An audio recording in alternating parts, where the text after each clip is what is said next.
오늘 우리에게 주시는 하나님의 말씀은 열왕기하 2장 15절에서 25절 말씀입니다.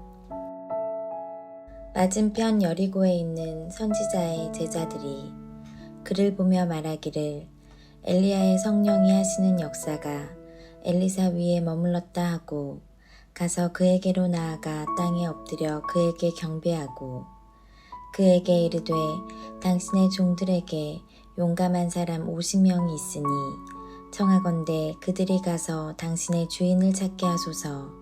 염려하건대 여호와의 성령이 그를 들고 가다가 어느 산에나 어느 골짜기에 던지셨을까 하나이다 하니라. 엘리사가 이르되 보내지 말라 하나 무리가 그로 부끄러워하도록 강청함에 보내라 한지라. 그들이 50명을 보냈더니 사흘 동안을 찾되 발견하지 못하고 엘리사가 여리고에 머무는 중에 무리가 그에게 돌아오니 엘리사가 그들에게 이르되 내가 가지 말라고 너희에게 이르지 아니하였느냐 하였더라. 그 성읍 사람들이 엘리사에게 말하되 우리 주인께서 보시는 바와 같이 이 성읍의 위치는 좋으나 물이 나쁨으로 토산이 익지 못하고 떨어지나이다. 엘리사가 이르되 새 그릇에 소금을 담아 내게로 가져오라 하매 곧 가져온지라.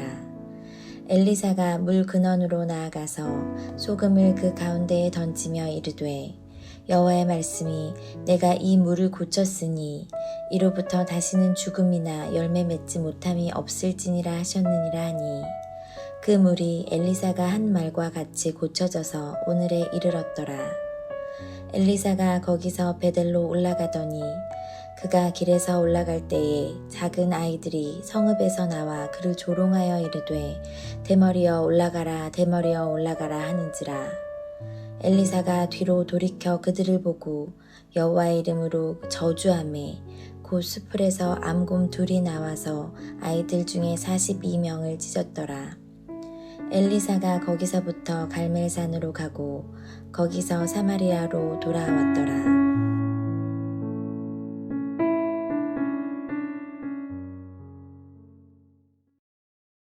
드디어 엘리야 시대가 끝나고 엘리사의 시대가 시작이 됐습니다. 이것은 역사를 끌어가시는 분이 하나님이시다라는 뜻으로서 사람은 바뀌지만 하나님의 계획은 계속해서 전개되어 나간다는 뜻입니다.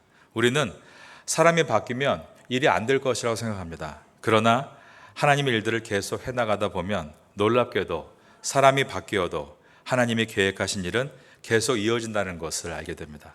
그러므로 지금 내가 쓰임받는 것에 대해 감사해야 합니다. 우리는 일을 하다가 불평할 때가 있습니다. 일이 감당하기가 힘들어 불평이 나오는 것입니다. 그리고 내가 하는 일이 남에게 알아줌을 얻지 못해서 불평할 때도 있습니다. 그런데 이러한 불평은 위험한 불평입니다. 왜냐하면 감당하기 힘들다며 불평하는 것은 나에게 일을 맡겨주신 하나님의 능력을 부정하는 것이기 때문이고 남이 알아주지 않아서 불평하는 것은 이 일이 자신의 가능성이 탁월해서 하는 것인데 거기에만 인정을 못 받는다고 생각하고 있기 때문입니다. 그런데 이러한 불평은 하나님께서 그의 믿음 없음과 교만을 보시고 그에게 맡기신 사명의 촛대를 옮길 수 있는 행동이기 때문에 위험한 불평이 되는 것입니다. 엘리야는 훌륭한 하나님의 일꾼이었습니다. 하나님께서 불수레와 불말들을 보내셔서 엘리야를 태우시고 그를 회오리 바람과 함께 하늘로 승천하게 만드셨습니다. 그래서 엘리야는 죽음을 보지 않고 하나님의 나라로 입성한 사람입니다. 이러한 사람이 구약에 또 한 사람이 있죠. 바로 에녹이라는 사람이었습니다. 창세기 5장 24절에 보면 에녹이 하나님과 동행하더니 하나님이 그를 데려가심으로 세상에 있지 아니하였더라. 이것을 신약성경인 히브리서 11장 5절도 말씀하는데 믿음으로 에녹은 죽음을 보지 않고 옮기웠으니라고 기록되어 있는 것입니다. 마찬가지로 엘리야 선지자도 죽음을 보지 않고 하나님의 나라로 옮겨졌습니다. 엘리야를 약 10년 동안 따라다녔던 엘리사는 엘리야의 시대보다 자신의 시대가 더 악했기 때문에 갑절의 영감, 즉 2배의 성령의 능력을 구했습니다. 그리고 이제 엘리사의 시대가 시작이 됐습니다. 엘리야가 불수레를 타고 하늘로 올라가고 엘리사가 능력으로 요단강을 이리저리 가르며 건너갈 때 그때였습니다. 엘리야의 제자들이었던 이제는 엘리사의 제자가 될 사람들이 이 엘리사에게 엎드려 경배를 한 것입니다. 오늘 본문의 첫 절인 열왕기하 2장 15절을 보겠습니다. 맞은편 여리고에 있는 선지자의 제자들이 그를 보며 말하기를 엘리야의 성령이 하시는 역사가 엘리사 위에 머물렀다 하고 가서 그에게로 나아가 땅에 엎드려 그에게 경배하고.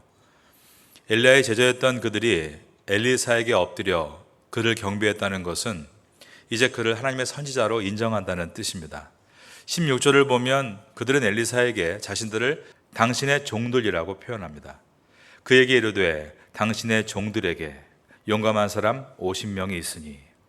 하지만 그들은 겉으로는 몸을 엎드려서 엘리야의 권위를 인정하는 것처럼 행동하고 또 당신의 종들입니다, 모든 것에 순종하겠다는 것처럼 말을 하고 있지만 자신들의 생각과 고집을 꺾지 않고 엘리사와 대치를 합니다.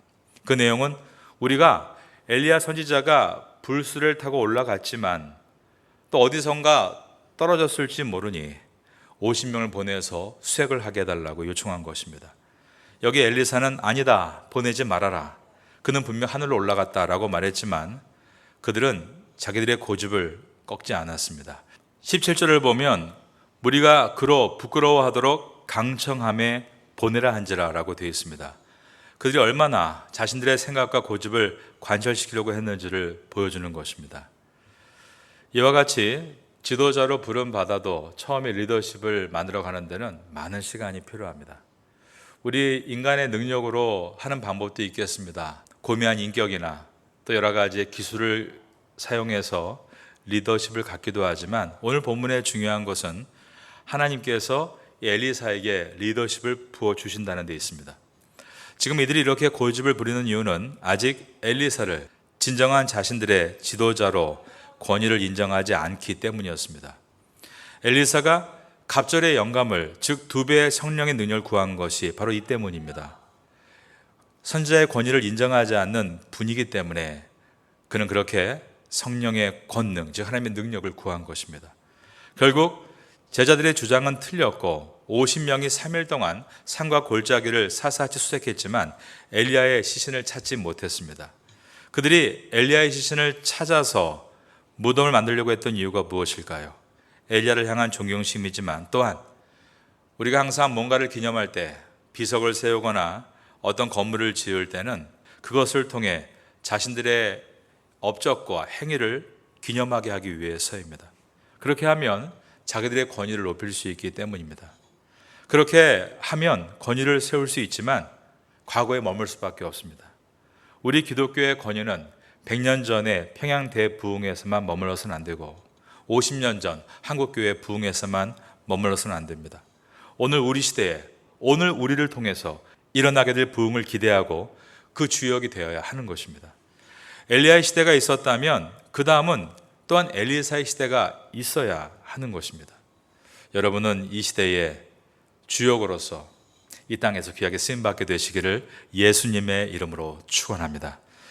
그 시간 동안 엘리사는 여리고에 머무르고 있었는데 3일 후에 이제 결과적으로 자신이 맞고 제자들이 틀린 것을 확인하게 되면서 제자들 안에서 선지자로서의 권위를 세워 나아갔습니다. 두 번째 사건은 엘리사가 이곳 여리고에 머물 때였습니다. 여리고 사람들이 새로운 선지자가 된 엘리사에게 찾아와서 물 문제에 대해서 호소를 한 것입니다. 여리고는 물이 제법 많은 지역입니다. 그러나 그 물이 나빠져서 식수뿐 아니라 식물을 키우기에도 부적합했던 것입니다.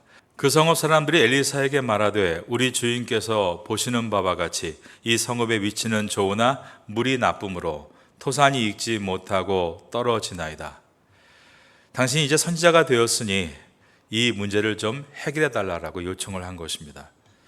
첫 번째가 선지자로서의 권위에 대한 도전이었다면 두 번째는 선지자로서의 능력에 대한 도전이었습니다. 엘리사는 이 문제 해결법으로 소금을 한 사발 가지고 오라고 말합니다. 20절입니다. 엘리사가 이르되 새 그릇에 소금을 담아 내게로 가져오라 하매 곧 가져온지라. 이 장면은 모세와 여호수아의 관계를 떠올리게 해줍니다. 모세가 홍해를 건넌 다음에 처음으로 행한 기적이 마라라는 지역에서 마실 수 없는 쓴물을 마실 수 있는 단물로 바꾼 기적의 사건입니다.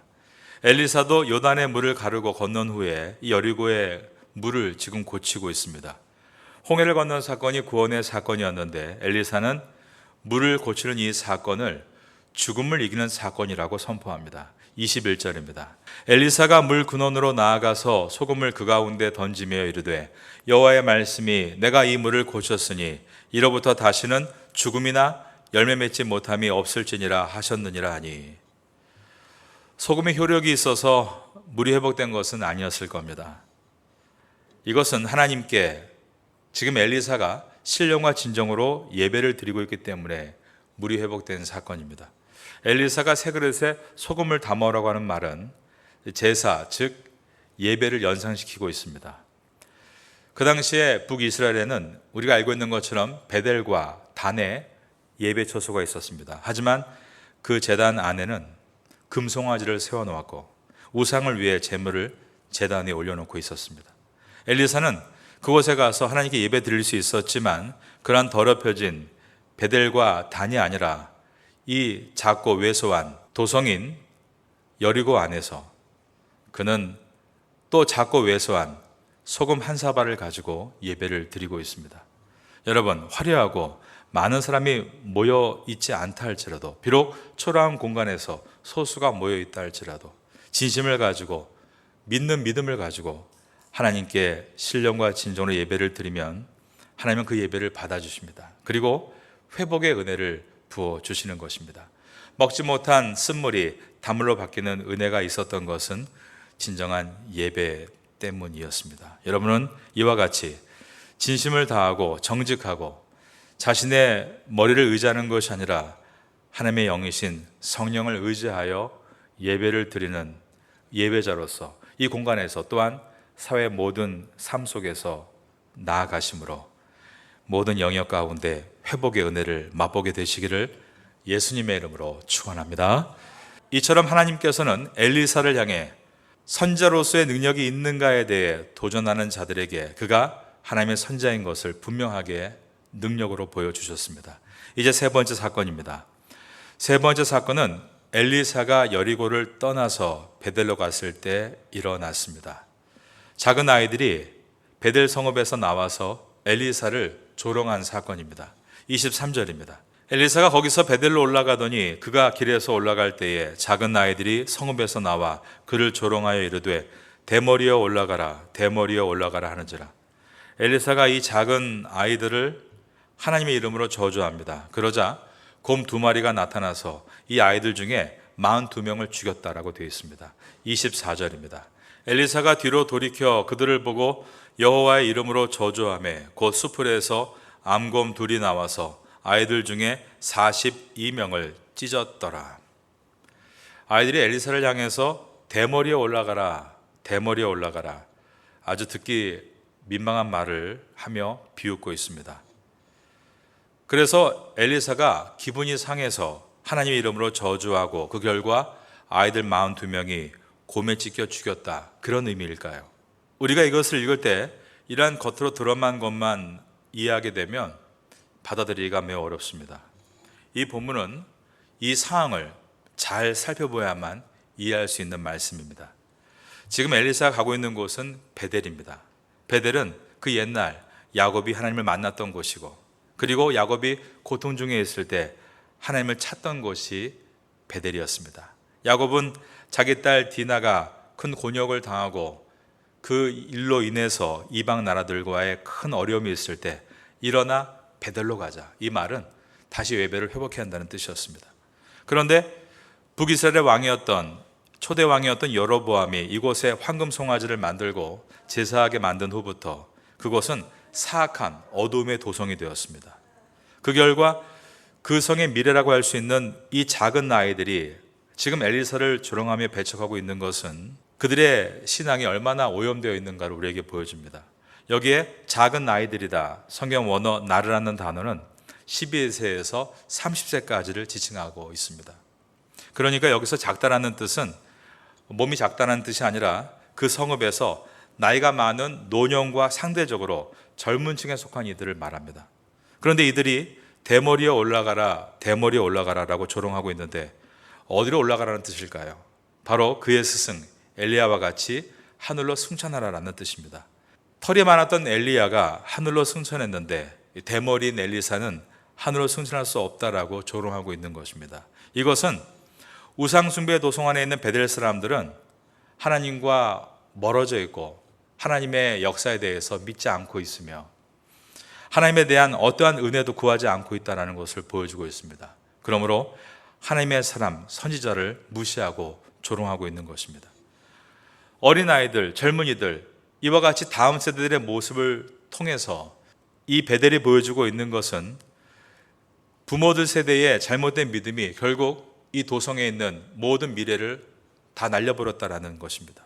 그래서 엘리사가 그들을 하나님의 이름으로 저주하는데 그들 중에 42명이 찢겨 죽었다라고 되어 있습니다. 그런데 여러분, 이 죽음은 그들의 부모의 마음을 찢는 아픔입니다. 자기들에게는 황금 송아지가 있는 신전이 있다고 늘 교만해하고 악을 일삼고 자녀들의 미래마저도 죄로 빠지게 만드는 베델 사람들 하나님께서 심판하시는 것입니다. 자녀가 죽임을 당하면 가장 아픈 사람은 누굴까요? 그것은 바로 부모입니다. 내가 죽어야지. 자녀가 죽는 아픔은 부모에게는 자신의 죽음보다의 몇 곱절의 아픔이 되는 것입니다. 평생 지우지 못할 아픔과 상처입니다. 그런데 이와 같은 심판이 이 베델에 임하고 있는 것은 이 베델에 다시 한번 하나님께서 큰 심판을 통해 회개를 종용하고 있는 것이었습니다. 하나님은 이러한 세 가지 사건들을 통해서 하나님의 선지자를 이 땅에 세우시고 권위를 부어주셨습니다. 권위 있게 만드셨고 능력 있게 하시고 멸시를 받지 않게 하신 이유는 선지자들로 하여금 하나님의 권위와 능력을 믿고 하나님의 이름을 망령되이 일컫는 것을 멈추게 하시기 위해서였습니다. 우리는 이 땅에 왕같은 제사장으로 부름받은 사람들입니다. 여러분이 하나님의 일을 감당하실 때 하나님이 여러분에게 권위를 주실 겁니다. 그리고 능력을 주실 것입니다.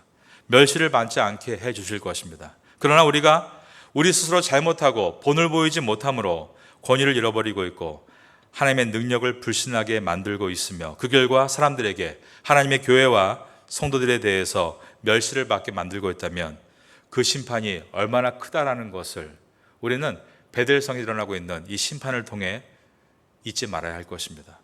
하나님의 권위와 능력으로 사람들에게 십자가 위에 하나님이 온 세상을 구원할 참 하나님이신 것을 보여줄 수 있는 성도, 그 성도가 되라고 우리를 이 태고 땅에 부르신 줄로 믿습니다. 우리가 열왕기 하를 지나면서 왕들의 이야기인 이 말씀 속에서 왕같은 제사장으로 부름받은 우리의 사명을 다시 잊지 않는 성도가 될 수 있기를 예수님의 이름으로 축원합니다.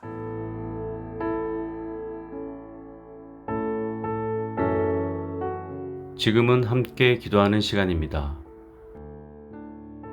6월 공동기도 제목은 첫째, 우리 조국이 외세의 힘이 아닌 하나님을 의지하게 하소서. 둘째, 조국 교회가 사명을 잘 감당하도록 힘을 주소서. 셋째, 태국 교회가 부흥할 수 있도록 역사하소서. 넷째, 세계 한인 목회자 디아스포라 포럼을 은혜 가운데 잘 마치게 하소서. 말씀을 붙잡고 기도하는 귀한 시간 되시기를 소망합니다.